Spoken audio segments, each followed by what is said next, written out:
Yesterday was quite a wild day for America. Joining us now to give some input on the outcome of the election is BUTV's own Aaron Morden. Aaron? Hello. Hi, I'm Aaron Morden, reporting live from the Michael Student Center for BUTV News. I'm talking to Olga Krapivner of the College Republicans. We're going to be talking about the election results from last night. So, Olga, right off the bat, are you surprised from the results from last night? Incredibly surprised. I think me and many of my fellow colleagues are a little bit still in shock and trying to get adjusted to what happened last night. And so I know going into the election, poll aggregators had Hillary Clinton winning at almost 70%, and obviously the results showed something much different with Trump winning the election. What do you think caused these polls to be so far off? Well, in truth, I think all polls are fairly inaccurate because people choose very specific locations and demographics to, take the calls and surveys from, and so you can't survey the nation as a whole. And at the same time, a lot of people admitted that they were embarrassed to say who they were voting for, and they felt that was a very confidential topic, and so they either lied or said that they didn't want to answer that question.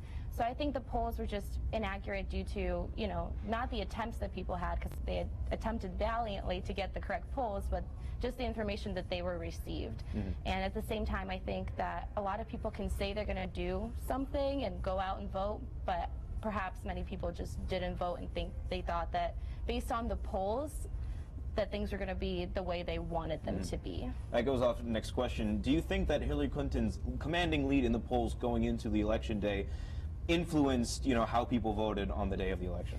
Yes, I do. I really think that like I said, a lot of people were so confident in her winning that they felt that I wouldn't say like the burden of voting, but the responsibility to vote was put on everyone else and not themselves. And I think if more people went out and actually voted as they wanted to, then things would have went as the polls would have predicted. Now, I know this election has been very divisive on all sides, and especially in the Republican Party. Yes. And how has this election impacted the Republican Party since you are the president of the College Republicans?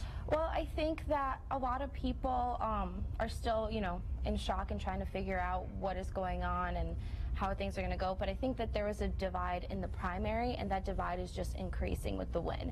And so there are non-establishment people who support the non-establishment candidate, as Trump was, and then there's the establishment, and then there are the Tea Partiers. So it's kind of divided into these three separate sections.